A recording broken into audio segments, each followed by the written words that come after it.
We are delighted that you're joining us for another podcast of Wake Up Aligned. And it is the podcast for chiropractors where we get to talk about chiropractic lifestyle, and topics of interest. You can contact us through our email, and that is mailbag@amcfamily.com. Hi, everyone, and welcome to Wake Up Aligned. I am today's host, Christie Irwin, formerly Christie Reese, and I am the director, or one of the directors, of our CA mentoring program. And I have with me today Jan, who, go ahead and introduce yourself, Jan. My name is Jan Treese. I am a CA mentor, and I have worked for Dr. Bigley for about 10 years now. And I have been mentoring for about a year, and I'm loving every minute of it. Wonderful. Well, today let's do a couple of little shout outs. Sure.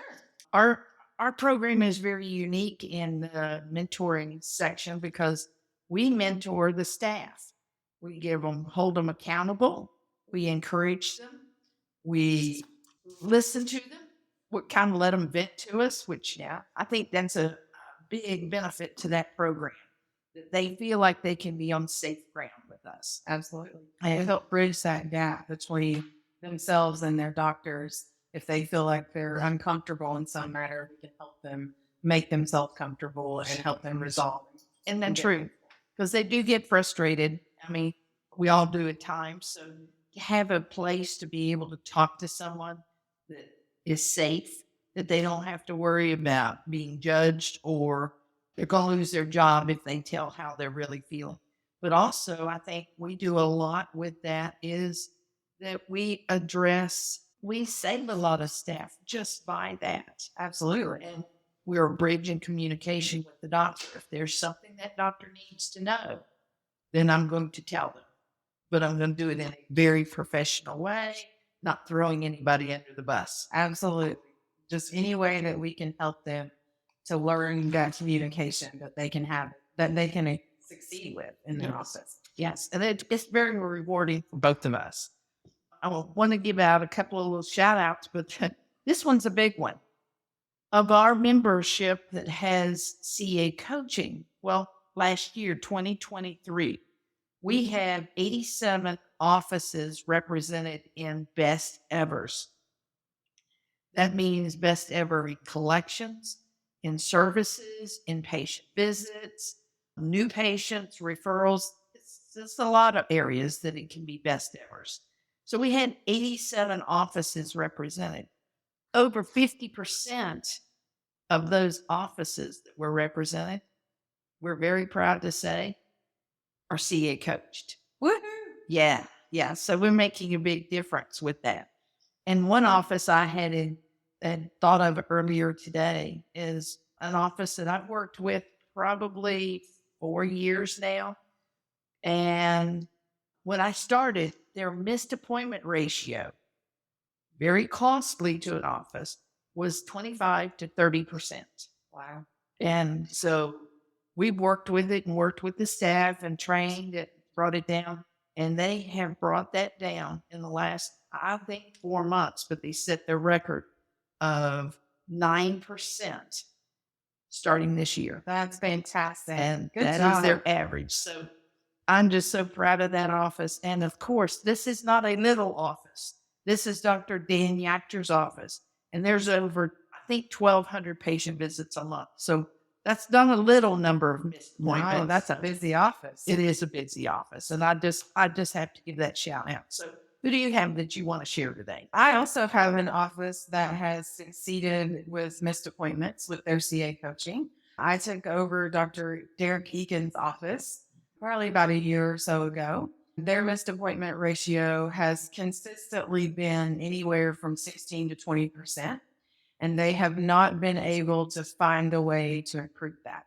So I worked with each staff member individually to find out, is there something in their mind that's preventing this from happening and from getting better? And so we kind of broke down each person individually and just kind of found out their thought processes. And most of it was just fear. The office really needed to implement a missed appointment fee. because that gave them the confidence to have those conversations with their patients.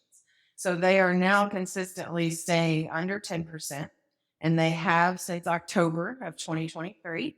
Their most recent month, I think, was around 7 to 8%. So I am super proud of the CAs at Dr. Derek Egan's office. Wow, that is wonderful. They're awesome. That is great. And I love that. I love that you broke it down and talked to them individually, and they have that freedom and ability to do. And that leads us to what we want to talk about today is, where do you start? It's all at the beginning of hiring the right people, getting the right people on the bus, and being patient with your hiring process. Patient with the hiring. Sometimes if we rush our hiring process, then we do not give ourselves the opportunity to find the best one. So you do have to be patient. It is a tedious task for hiring. Yeah, so I think doctors make a big mistake so often is, I need a staff, I need a staff, I need a staff. No, you don't need just a person. You need the right person, and it's worth the investment to go through and find that right person. So we're going to talk about those different things of, where do you start? When do you decide when you need staff and need to add additional staff? And then some different ideas of how to do that. So go ahead, Jan, if you want to get us started on it. Absolutely. So typically, this is not exact data, and these things are going to be dependent upon, does your office do therapies? Who takes x-rays in your office? What your overhead is. But on average, for a new doctor, you want to hire a CA as soon as you can pay them. As soon as you can afford to have that person there. And if you're in the aligned Right Start program, that changes it all up too. Absolutely. Because they usually have the correct financing, they have the correct locations, they have everything in place, and you want to open your doors with a staff member in place the day you open, not waiting till you think, oh, I've got to have 50 new patients or 50 patient visits. Our Right Start program, if they do that, they're going to suffer, because they're behind the game. They're behind. They're opening their office with 20, 30, 40 new patients on their books already. So they've got to be able to afford a CA no matter what. Absolutely. Second, typically you want to have that second CA come in around 100 patient visits per week. Yes. And then continuing to grow that third staff member and moving forward 150 to 175 patient visits a week. So those are just some averages to think about as far as when you need to add that person. So that would kind of fall under the category, is the office ready? Are you ready for that next step? And then when you do reach that next step, how do you post that you're for hire? How do you list that ad?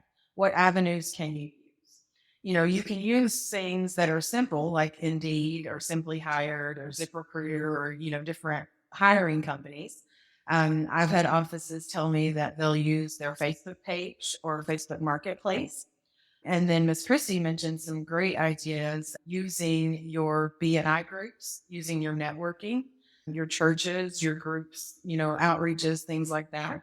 But what was your biggest stipulation with that, Ms. Christie? If you're going to hire someone, family, friends, people you go to church with, patients, if you're not a new office and you're hiring for your office, if they're patients, you might find some good sources in there. But if you can't fire them, you can't hire them, because the worst thing is to feel obligated and hold on to a bad employee. That will cost you the good employees. So if you have good employees, you bring a bad one on, and then you won't get rid of them because you know them. Then you're crashing your office as well. So there's a fine line to consider. There is. But I want to go back into your ZipRecruiter and your Indeed as well, because when we place those ads in today's market, used to be you wanted a job, you had to go to the front office, you had to say, I want to apply for a job, get an application, fill it out. Well, now they all send you to their resume department or their website and do that. Indeed, the same thing. Do you know how easy it is to apply for a job on Indeed? It's hit a button, hit a button, hit a button, hit a button. this is the next one. Okay, I'll send my resume. I'll send, and they're not even looking at what the job is. Absolutely. And so they can apply for 100 jobs, and we're looking for the right one. And then we have to go through those resumes. And you can get 100, 200 resumes a day. And so you have to go through those resumes and you look at those and you got to weed them out. We're going to talk about how to weed some of these out, but you're still going to have that. Then you're going to set appointments with them or bring them in for an interview, and doing a group interview is the best, most efficient way. But a lot of them didn't even want the job. So be prepared that you can have a lot of people scheduled to come in, and a quarter of them will show up if you get that many. It's very frequent that happens. Yes. And so you want to be aware that at the time, just what Jan said earlier today, this takes time, this takes patience. If you have 20 set and 3 show up, be glad you got the 3 and work with the 3. And then if you don't find what you want there, you do it again. And you just keep doing it until. But that's probably the downfall side of Indeed or ZipRecruiter. There is a feature now on Indeed that the employees or potential employees can reach out to you and send you a message. Pay close attention to those people. They've already made an extra effort versus the people who have just went down the line and click and sent that resume. Those people are typically more interested. So pay attention to those. If they've reached out and said, I'm really interested in your position, I think I'd be a great fit. They've actually read it and spent some time, and they're actually interested. So that helps the weed out process just a little bit as well. Yeah, that's a good idea. Yes. As far as resumes, there's a lot of opinions on resumes, and there's a lot of difference in what people look for. I would say as a whole, most everybody looks at your longevity in your current positions. Are there gaps in employment? Those are things to look for. That would be my number one. Gaps in employment. No. Well, it can be, but it's the job history. Yes. I want to know how long somebody's been on a job. They're what I call a job hopper, and every year and a half, they're changing jobs and they're changing jobs and they're changing jobs. They're going to do the same to you because they're looking or they're bored. They're not sure what they want to do. They don't know what they want. And the younger the people are, the more you're going to see that because they're building their career as well. They're figuring it out. They're saying, okay, what I want to do, where do I start? So in that, yes, you have to look at the longevity. That's my number one. That if it doesn't pass, it gets X'd and it's gone off my list. I agree. That's number one on my list as well. Okay, So good. I do look at the types of jobs that they've had or the types of employment. I'm not saying that we pigeonhole people, but it seems that people who have worked in the service industry, worked in retail, had actual one-on-one customer service positions, because as a CA, you have to have customer service skills. You just do. And so I have noticed that typically those are some pretty hard workers. And each person that we have in our office has worked in the service industry, just so happened. And they've all had experience in customer service. And, I've been there 10 years. Aaron's been there 5 years. Crystal's been there 4 years. So that is the kind of longevity that you're looking for. Not sure if that's calculable data, but, it's just something that we know. Another thing we look for is, have they had any leadership in their employment endeavors? What kind of volunteer or community work do they have or have they listed? And then some more picky things that might be more for me is spelling and grammar. I personally feel like you need to, double check that resume 10 times if you're serious. Make sure that everything is spelled correctly and, the grammar is there, because that shows that you've taken pride and you've taken time in that extra step. I'm going to notice that is right and that is there. Might not be as important for the next person. That's just that might just be a Jan thing. Well, there's nothing wrong with Jan things. And then my other thing that might just be a Jan thing is to have the employment history and the endeavors listed in a reverse chronological order. start with the most recent and then move your way down. Yes. So I would say those are some of the biggest things that I look for in regards to resumes. And I think I agree with most of those that the grammar thing, I see it, but I don't see it. So it's not a big thing to me. But at the same time, it's those other things. It's the work. I love the resumes never tell you the things you really need to do. They're The just a lines, snapshot. AMC and the lines, I tell them when they do come into the office and fill out this application, I always make sure that they put their business, their work history down on my application, because there's questions in my application that I want to know. And the questions I want to know is, how much did you make at your jobs? So I can have an idea if you're going to fit into my realm, or are you expecting so much more that I can't do? And I don't want you to take my job just because you need work right now, but you're going for the bigger money. So I look at that. But not only how long you worked, but why did you leave? Yes. And That's a very big one. that's a big one, because you're going to see all sorts of reasons and things that people say. It's going to be conflict. Okay. If you see that I left because this several times, guess what? The problem is probably coming with them. Yeah.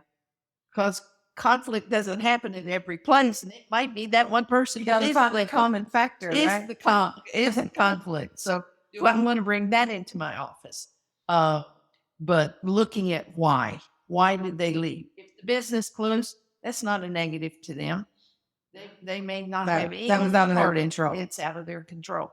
But if they talk about relationships or frustrations or things with other coworkers or their supervisors, Those are kind of your red and yellow flags. yeah, you just have to start looking and look at other things.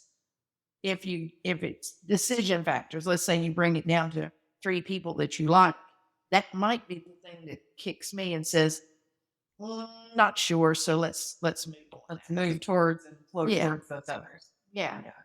I personally like to do phone interviews. So if I have noticed your resume and I've taken the time to keep that resume in my I'm going to reach out to file, I typically like to do a phone interview. Can you share what that would look like? Absolutely. So I'll just give you a call. I know how you answer your phone. I know the tone of your voice, the professionalism in your voice, and what your phone etiquette is. Do you say hello? Do you say what? How do you answer that phone? Tells me a little bit about how you are as a person. It just gives you that first little bit of insight. I typically, I identify myself, who I'm coming from, how I got their resume. I ask them what led them to apply for the position. That helps weeding out those ones that just go down the line and click. And then I ask them if they know anything about chiropractic or if they've had chiropractic in the past. I do like to ask them if there was a job just designated for Christie, what would it be? What is it that you love? What's your idea? I do ask how your friends and family describe you outside of work. What do you do for fun? Just those simple things give you a little bit of insight into what kind of person that you're looking at. So just kind of based on that phone interview, typically I would go ahead and schedule an in-person if I'm interested. If I'm not interested, I thank them for their time and tell them I'm going a different direction. Okay, so you do kind of end it with them. Yeah. Well, I don't want to create more work for myself to have to call them back again. So yes, so I do that with the phone interview. And then I'll set up that in-person interview. In our office, this may not apply to every office, but in our office, the first interview is going to be with me since I'm the office manager. And I'm typically just kind of interviewing you 10 to 15 minutes, basic interview questions, and I'll have you meet the other staff and let them kind of get an introduction if that applies, if you have other staff. And then depending on how that interview goes, I will say, I'm going to reach back out to you. The second interview is going to be done with the doctor. So if they pass that step or, are ready for that next step, then I get them scheduled with Dr. Bickley. And then she will do her portion. If she is also interested, then we schedule a working. I highly recommend that you do working interviews. They are not just for you to learn more about that person or see how that person works and see, if they have anticipatory skills. If they've seen your other CA do something simple that they could do, like clean your table, change the face paper, something simple, and then they just start doing it, that shows you, okay, they're paying attention, they have some efforts there. But the other side to that is that it gives them a fair chance to see exactly how your office runs and how you do things, and if they really are interested. Well, So it is a decision on both parts. And I'm honest with Both people, people. when they come in for their working interview, I say, I want you to keep an open mind, and I want you to make sure that this is what you're looking for just as much as I'm probably going to be checking you out at the same time. And so I give them that chance. At the end of the night, I'm going to speak with that person. I'm going to ask them if they had questions about anything that they saw or learned or did. And I'm going to have them say, I want you to think about this position. I want you to pray about it. I want you to make a decision in the next 24 to 48 hours, whatever your time frame is for that. Give them time to decide, and then give you time to decide. For us, the doc will pay them in cash for their time for that day. And then that gives us as an office to discuss what we observed, what we heard. Did someone in therapy hear them say something that might be alarming or a red flag? Or what things did we love about them? We can discuss those as an office, and then we can make that choice. Now, you can love that person and everybody's on board, and you can call them and they can say, I've thought about it, but I don't think it's for me. Yeah. And I've had them do that. yeah, And I'm glad. okay. I'm glad. Tell me now. Please tell me now before Yeah. we invest all of our time and efforts in getting you trained and set off in the right direction. Let's go back to one area before, because you're an office manager, but we have offices that are listening to this program today that don't have that. They have no staff or one staff. Who do you help? Who helps you? I think it's always important when you're doing interviews, doctor, that you have someone that you trust. It might be your spouse. It might be a friend. It might be a coworker. It might be another office manager, but somebody that you trust that does your first introductory stuff. Yes. What are they looking for? I want gut feeling from them as well. And I'm going to say this, that a female in that sense is a good one, because they deal with those emotionals and those innate feelings. They feel those connections. They do. And so I think you need to bring that in and have a buffer between the doctor and that new employee. Yes. So always have somebody try to be there to take the applications, do that interview, first interview. And it's real simple. It's really simple. Tell them about the position, and then set up the doctor interview, and then a shadowing where they come in. And yes, I look for the person that's going to pick up that piece of paper, move that file that, change the paper. Those are things, anticipatory skills are hard to train. And then can train them, but just seeing that effort and anticipating that next move, that's an innate thing. Well, I don't want the fly on the wall. I don't want the one that can't speak. I give them rules of what they can say and not say. Yes. But I also want them to go in with the doctor. Yes. And I want the doctor to introduce them, and then let the patient, let this potential employee see what the doctor's doing as well. And then the doctor can observe, did they communicate with the patients at all? This is during the working interview. Yes. Yeah, Absolutely. Did they communicate with the patient on the wall, or were they sitting in the corner with their arms all crossed and just watching? That speaks volumes to who's coming into your office. And the more interviews I found, the more interviews you do, the more personality traits you'll find in that person, because their nerves will lessen. They've gotten a little more comfortable. Hard to do in today's world, Yes. because the good ones are going to get a job quick. So you can't do this we used to be able to do it over a week. It's can't got to do be it. pretty rapid. It has to be rapid in today's market. I take your resume. I reach out on the phone. I get you scheduled. I see you. Doc sees you. We schedule that all very back to back to back. Perfect. Well, Jan, I want to thank you today for being on the program Thanks for having me. and bringing so much vital information, because hiring the right staff is probably the most important thing you're going to do to the growth of your practice. You are Don't have doctors, to have. CAs, your staff. You better thank them. You better treat them good. You better train them well, not just show them once and expect them to know, but train them and invest in your staff, because they are the growth of your practice. 100%. Thank you Right. so much for having me. Thank you. Follow our show. You can share it with friends, of course, and we'd love for you to contact us at mailbag@amcfamily.com. In addition, you're always invited to attend or join us at a summit.